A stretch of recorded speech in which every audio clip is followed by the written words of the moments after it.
أعوذ بالله من الشيطان الرجيم. بسم الله الرحمن الرحيم. إلى حضرة النبي المصطفى والرسول المجتبى والحبيب المقتفى سيدنا وحبيبنا وشفينا ومولانا محمد المصطفى صلى الله عليه وسلم، ثم إلى أرواح أهل بيته وأزواجه وأصحابه كلهم أجمعين، ثم إلى أرواح جميع التابعين وتابع التابعين وأئمة المسلمين، ثم إلى أرواح مشايخنا الكرام وأساطيرنا الإعلام، ثم إلى روح سيدنا قطب الأقطاب فرد الأحباب محي الدين عبد القادر الجيلاني قدس الله سره العزيز، ثم إلى روح سيدنا وشيخنا قطب المجيد فرد الوحي صاحب الحميد السيد عبد القادر الناهوري مانك قدس الله سره العزيز، ثم إلى روح سيدنا وشيخنا عبد العباس بليان ابن ملكان حضر عليه الصلاة والسلام، ثم إلى روح سيدنا وشيخنا ومرشدنا ومربنا قرة عيننا وثمد فؤادنا أستاذنا ومرشدنا السيد حلاج المنصوري قدس الله سره العزيز. الفاتحة. أعوذ بالله من الشيطان الرجيم. بسم الله الرحمن الرحيم.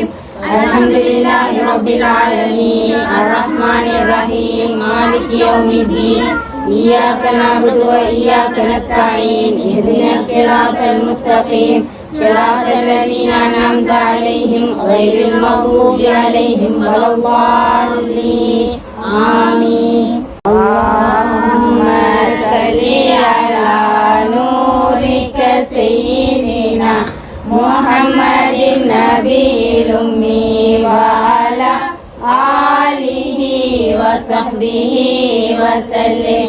اللهم صل على نورك سيدنا محمد النبي الأمي وعلى آله وصحبه وسلم.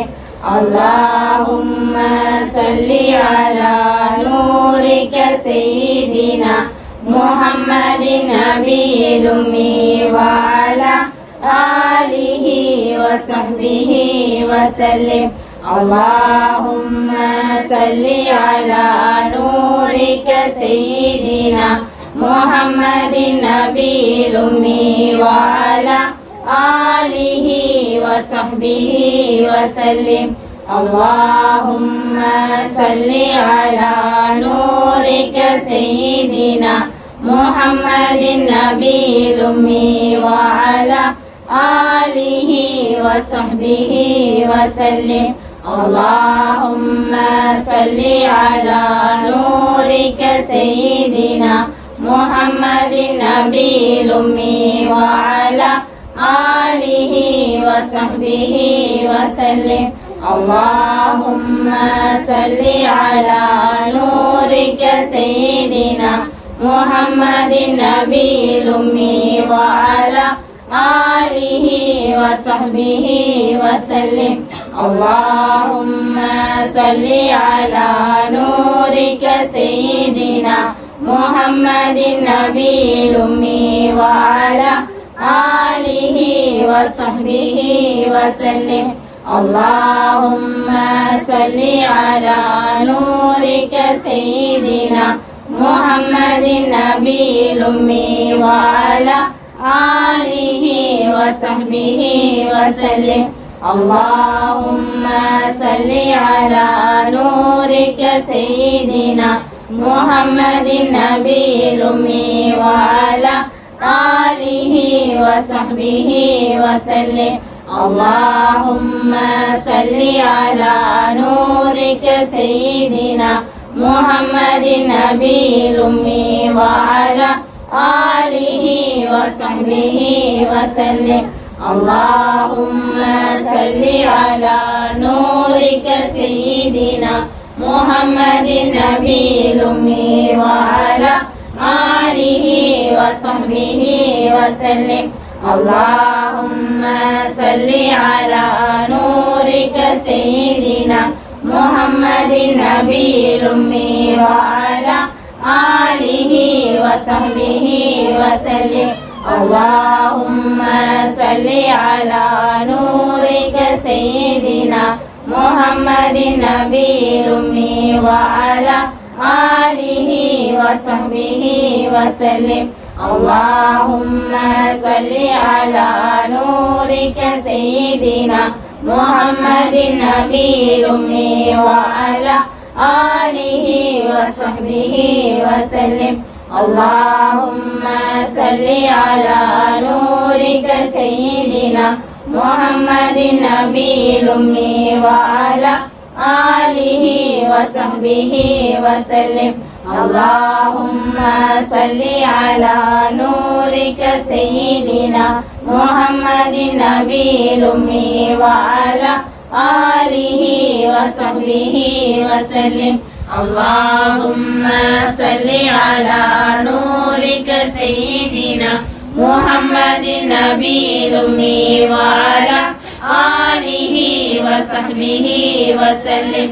اللهم صل على نورك سيدنا محمد النبي الأمي وعلى آله وصحبه وسلم. اللهم صل على نورك سيدنا محمد النبي الأمي وعلى آله وصحبه وسلم. اللهم صل على نورك سيدنا محمد النبي الأمي وعلى آله وصحبه وسلم. اللهم صل على نورك سيدنا محمد النبي الأمي وعلى آله وصحبه وسلم. اللهم صل على نورك سيدنا محمد النبي الأمي وعلى آله وصحبه وسلم.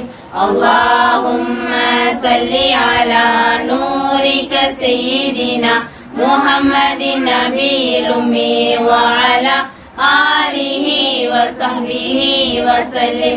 اللهم صل على نورك سيدنا محمد النبي الأمي وعلى آله وصحبه وسلم. اللهم صل على نورك سيدنا محمد النبي الأمي وعلى آله وصحبه وسلم. اللهم صل على نورك سيدنا محمد النبي الأمي وعلى آله وصحبه وسلم. اللهم صل على نورك سيدنا محمد النبي الأمي وعلى آله وصحبه وسلم. اللهم صل على نورك سيدنا محمد النبي الأمي وعلى آله وصحبه وسلم. اللهم صل على نورك سيدنا محمد النبي الأمي وعلى آله وصحبه وسلم. اللهم صل على نورك سيدنا محمد النبي الأمي وعلى آله وصحبه وسلم. اللهم صل على نورك سيدنا محمد النبي الأمي وعلى آله وصحبه وسلم. اللهم صل على نورك سيدنا محمد النبي الأمي وعلى آله وصحبه وسلم. اللهم صل على نورك سيدنا محمد النبي الأمي وعلى آله وصحبه وسلم. اللهم صل على نورك سيدنا محمد النبي الأمي وعلى آله وصحبه وسلم. اللهم صل على نورك سيدنا محمد النبي الأمي وعلى آله وصحبه وسلم.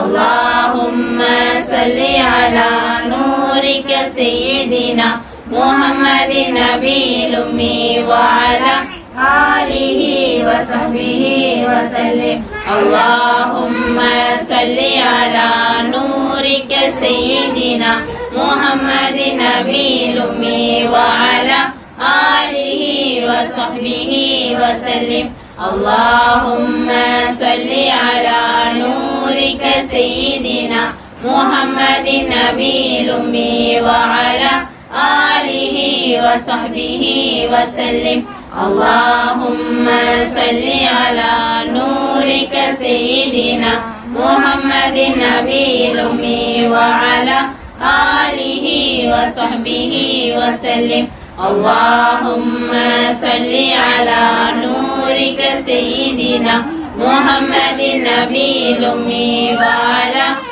آله وصحبه وسلم اللهم صل على نورك سيدنا محمد نبي الأمي وعلى آله وصحبه وسلم اللهم صل على نورك سيدنا محمد نبي الأمي وعلى آله وصحبه وسلم اللهم صل على نورك سيدنا محمد نبي الأمي وعلى آله وصحبه وسلم اللهم صل على نورك سيدنا محمد نبي الأمي وعلى آله وصحبه وسلم اللهم صل على نورك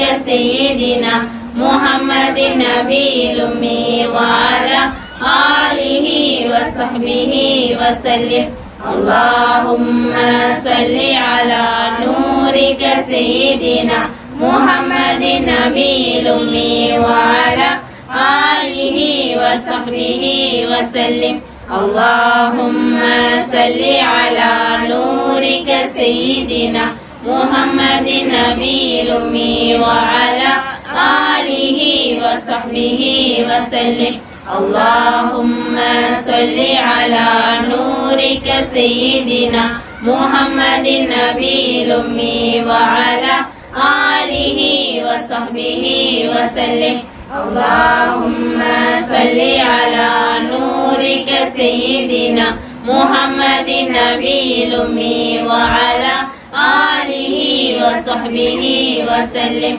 اللهم صل على نورك سيدنا محمد نبي الأمي وعلى آله وصحبه وسلم اللهم صل على نورك سيدنا محمد نبي الأمي وعلى آله وصحبه وسلم اللهم صل على نورك سيدنا محمد نبي الأمي وعلى آله وصحبه وسلم اللهم صل على نورك سيدنا محمد نبي الأمي وعلى آله وصحبه وسلم اللهم صل على نورك سيدنا محمد نبي الأمي وعلى آله وصحبه وسلم اللهم صل على نورك سيدنا محمد نبي الأمي وعلى آله وصحبه وسلم اللهم صل على نورك سيدنا محمد نبي الأمي وعلى آله وصحبه وسلم اللهم صل على نورك سيدنا محمد نبي الأمي وعلى آله وصحبه وسلم اللهم صل على نورك سيدنا محمد نبي الأمي وعلى آله وصحبه وسلم اللهم صل على نورك سيدنا محمد نبي الأمي وعلى آله وصحبه وسلم